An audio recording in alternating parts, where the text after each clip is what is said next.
Nahimong sadya ang mga aktibidad sa ulahing adlaw sa 35th Kalilangan Festival o 85th founding anniversary sa General Santos City. Ani ang report ni Justoni Humamil.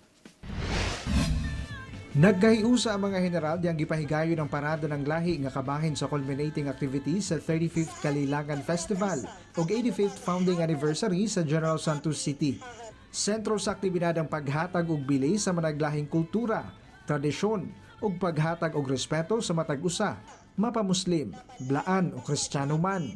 Naway ating maalala ang kahalagahan ng ating kultura at tradisyon. Ang mga kulturang nagbigay sa atin ng identity. Ang lahat ng ito ay para sa ating pag-iisa. Ginagsasab sa mga turista ug residente ang Kadsagayan Street Dancing Competition nga gipahigayon pagkahapon. Samtang usa ka wreath-laying ceremony sa gipahigayon sa monumento ni General Paulino Santos. Isa itong pagbibigay pugay at pagunita sa mga naiambag ni General Paulino Santos.